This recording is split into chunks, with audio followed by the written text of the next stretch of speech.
नमस्कार, मैं रवीश कुमार। AI-171 विमान को केवल दुर्घटना मानकर नहीं छोड़ा जा सकता, क्योंकि सवाल केवल दुर्घटना का नहीं है। इस दुर्घटना के कारण लोगों के मन में जो बेचैनियां हैं, दहशत हैं, वो केवल इसी विमान की दुर्घटना के कारण नहीं है। हमें यह समझना होगा। इसके पहले विमानों के भीतर जो सामान्य खराबियां होती हैं, जो अव्यवस्था होती है एयरपोर्ट पर, लापरवाही होती है सुरक्षा मानकों की जांच में, उन सभी को लेकर लोगों के भीतर भरोसा तो हिला है कि एयर इंडिया में सब ठीक नहीं, एयरपोर्ट की व्यवस्था में सब ठीक नहीं, DGCA का काम पेशेवर नहीं। दुर्घटना के बाद तकनीकी कारणों की रिपोर्टिंग के कारण लोग अब यह जान चुके हैं कि विमान में एयर कंडीशन के खराब होने का संबंध दुर्घटना से नहीं होता है। ठीक बात है, लेकिन इस तरह की लापरवाही होती भी क्यों है? क्या यही एविएशन सेक्टर का पेशेवर रवैया है कि कहीं AC खराब है, कहीं कुर्सी टूट गई है, कहीं TV नहीं चल रहा, कहीं खाना बहुत खराब है? जब लोग नोटिस करते हैं कि पेशेवर काम नहीं हो रहा है, तो दुर्घटना के बाद उनकी बात करेंगे ही। तकनीकी रूप से भले इसका दुर्घटना से कोई संबंध नहीं है और इसे भी जोर देकर बताया जाना चाहिए, लेकिन एयरपोर्ट से लेकर विमान के भीतर की खस्ता हालत की बात करने में कोई तकनीकी खराबी नहीं है। यह सही है कि एयर इंडिया के विमान सेवाओं को लेकर शिकायतें बढ़ने लगी थी। लोगों के मन में भरोसा भले ना घटा हो, लेकिन संदेह तो होने ही लगे थे। इस पहलू को संबोधित करने की जरूरत है, ताकि एयर इंडिया या दूसरी विमान कंपनियां इस दुर्घटना से सीखें तो उसका असर जमीन पर सेवाओं से लेकर आसमान तक में नजर आए। तमाम चर्चाओं के बीच एक फ्लाइट एक्सपर्ट की बात पर हमारी नजर गई। उन्होंने कहीं लिखा है कि विमान दुर्घटना का कोई एक कारण नहीं होता, कई बार कई कारणों की एक कड़ी सी बन जाती है और दुर्घटना होती है। उन्होंने एक बहुत उपयोगी उदाहरण दिया जिसके जरिए हम आपको बताना चाहते हैं। यह स्विस चीज है। इसकी एक स्लाइस में आप देख सकते हैं अलग अलग जगहों पर अलग अलग आकार के छेद हैं। इनका आपस में कोई तालमेल नहीं। एक दूसरे के ऊपर चीज की स्लाइस को रखें तो आप छेदों के आर पार नहीं देख सकते हैं, लेकिन कभी कभी ऐसा भी हो सकता है कि इन्हें एक साथ रखने पर ऐसी जगह बन जाए कि ये छेद एक दूसरे के ऊपर आ जाएं। ऐसा होने पर आप चीज की स्लाइस के आर पार देख सकेंगे कि इसमें छेद है। कहने का मतलब इतना ही है कि विमान उड़ाने की प्रक्रिया और उसके विज्ञान में हजारों खूबियों और कामयाबियों के बीच कुछ चूक भी हो सकती है, मगर एक तंत्र की मजबूती दूसरे तंत्र की कमजोरी को हावी होने से रोक देती है, दुर्घटना से बचा लेती है। मगर कभी कभी ऐसा भी हो जाता है, अलग अलग प्रकार की कमियां, लापरवाहियां इस तरह से एक साथ मिल जाती हैं कि दुर्घटना हो जाती है। इसका मतलब यह नहीं कि किसी की गलती नहीं होती या किसी की जवाबदेही नहीं, पर यह उदाहरण यह बताने के लिए है कि विमान जैसे जटिल ढांचे में ऐसा बहुत कुछ होता है जो हमारी नजरों के पीछे हो रहा होता है। इस उदाहरण के जरिए फ्लाइट एक्सपर्ट यह बताने का प्रयास कर रहे हैं कि कोई एक कारण नहीं होता। विमान का क्रैश होना एक पूरे सिस्टम का फेल होना होता है। सिर्फ एक कारण से विमान का दुर्घटनाग्रस्त होना बहुत दुर्लभ माना जाता है। हम भी अब समझ गए हैं कि AC का खराब होना या विमान की केबिन में बारिश का पानी टपकना दुर्घटना का कारण नहीं हो सकता, लेकिन अगर पेशेवर तरीके से सिस्टम चल रहा है, हर छोटी छोटी चीज पर बारीक नजर रखी जा रही है, तो यह सब नहीं होना चाहिए। जिस व्यक्ति ने कल वीडियो सोशल मीडिया पर साझा किया कि विमान के TV आदि नहीं चल रहे हैं, वह भी क्रैश के कारण नहीं हो सकते हैं, लेकिन वह इस विमान में मेंटेनेंस की कमी या रखरखाव के प्रति एक बेरुखी की तरफ इशारा तो करते ही हैं। एक विमान में लाखों छोटे बड़े पुर्जे एक साथ काम कर रहे होते हैं, तब जाकर विमान जमीन से उठ पाता है और लैंड करता है। खराब मौसम में विमान खुद ब खुद ऑटो पायलट की मदद से उड़ान भर सकता है, उड़ सकता है, लैंड भी कर सकता है। इस कदर की टेक्नोलॉजी का विकास हो चुका है। ऐसे में इस तरह का भयानक क्रैश और सवाल खड़े करता है। फूल प्रूफ लगने वाली टेक्नोलॉजी में कहां से दरार आ गई, कहां गलती की गुंजाइश हुई कि इतना बड़ा नुकसान हो गया, इस पर विचार विमर्श चलेगा। विमानों की सुरक्षा पर नजर रखने वाला सिस्टम ठीक से काम कर रहा है या नहीं, इसकी जांच तो हर समय होती रहनी चाहिए। सिस्टम में इस तरह के कई छेद के कारण ही यात्रियों का भरोसा हिलता रहता है, लेकिन वे अक्सर नज़रअंदाज कर देते हैं, यात्रा जारी रखते हैं। जैसे ही दुर्घटना की कोई खबर आती है, सबका ध्यान उन कमियों पर लौटता है। यहाँ सबसे बड़ा सवाल भरोसे का है। अहमदाबाद से लंदन जाने वाले विमान के क्रैश होने के कारण लोगों का भरोसा तो हिल ही गया। एक और उदाहरण देना चाहता हूं। मार्च 2019 में इथोपियन लायन एयरलाइन दुर्घटनाग्रस्त हो गई। यह विमान अदिस अबाबा से नायरोबी के लिए चला, दुर्घटनाग्रस्त हो गया। 149 यात्री और 8 चालक दल, कोई नहीं बचा। इस हादसे को लेकर बोइंग विमान कंपनी के रिकॉर्ड पर अमेरिका के पीबीएस फ्रंटलाइन की एक डॉक्यूमेंट्री है। इस डॉक्यूमेंट्री में 24 साल की एक यात्री सामिया रोज की मां एक बात कहती हैं कि मेरी बेटी को कभी उड़ने से डर नहीं लगा, सिवाय अपनी जिंदगी के आखिरी 6 मिनट में। बोइंग ने जो किया वो उस इंसान के साथ एक भयानक धोखा था। उसका भरोसा टूट गया होगा। यही वो भरोसा है जिसकी बात करना चाहता हूं। तमाम टीवी चैनलों में यात्रियों के परिजनों का इंटरव्यू यही बताता है। उन्हें मुआवजा नहीं चाहिए, उन्हें अपनों के खोने का जवाब चाहिए, भरोसा चाहिए। वो जानना चाहते हैं कि विमान कैसे दुर्घटनाग्रस्त हुआ। इसलिए विमानों की सुरक्षा के लिए जिम्मेदार डीजीसीए की भूमिका की भी जांच जरूरी है। भले ही उसकी लापरवाही दुर्घटना का कारण ना हो, दुर्घटना किसी और वजह से हुई हो, लेकिन हर दिन विमानों की उड़ान को लेकर जो खबरें आती हैं, उनके संदर्भ में ही संस्था की भूमिका की जांच होनी चाहिए। लोगों को भरोसा दिलाना बहुत जरूरी है कि भारत में उड़ानों की सुरक्षा को लेकर जो मानक बनाए गए हैं, उनमें कभी भी लापरवाही नहीं होती। आप सभी सवालों को बचकाना बताकर नहीं टाल सकते और ना यह कहकर दुर्घटना को कोई नहीं रोक सकता। लेकिन दुर्घटना ना हो, इसके लिए जो नियम कायदे बनाए गए हैं, जो संस्थाएं बनाई गई हैं, जो जवाबदेही तय की गई है, उनका सही से पालन हो रहा है या नहीं, पालन करने की व्यवस्था चाक चौबंद है या नहीं, इसके बारे में सरकार को, नागरिक उड्डयन मंत्रालय को भरोसा देना होगा। संसद की स्थायी समिति की एक रिपोर्ट है, इसी साल 25 मार्च को पेश हुई। इसमें लिखा है कि डीजीसीए में जो वैकेंसी है वो 53% से भी अधिक है। जिस एजेंसी की जवाबदारी है हवाई जहाज की सुरक्षा, बचाव और नियमों पर नजर रखने की, उसमें 53% पोस्ट खाली हों, तो जाहिर है सामान्य सा सवाल यह उठेगा कि फिर यह एजेंसी कैसे काम कर रही है। 50% से अधिक पोस्ट खाली हों तो क्या यह हवाई जहाज की सुरक्षा को पूरी तरह से देख पाती होगी?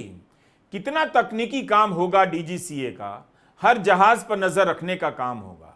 संसद की स्थायी समिति की रिपोर्ट में लिखा है कि एयरपोर्ट अथॉरिटी ऑफ इंडिया में 3200 पद खाली हैं। क्यों खाली हैं? 17% पद क्यों खाली हैं? क्या यह जानकर आपको डीजीसीए के प्रति, एयरपोर्ट अथॉरिटी ऑफ इंडिया के प्रति भरोसा बनता है? जब अधिकारी कर्मचारी की हर पद पर मौजूदगी नहीं होगी तो एक अधिकारी पर दबाव बढ़ता होगा। क्या यह काम दबाव में करने का है?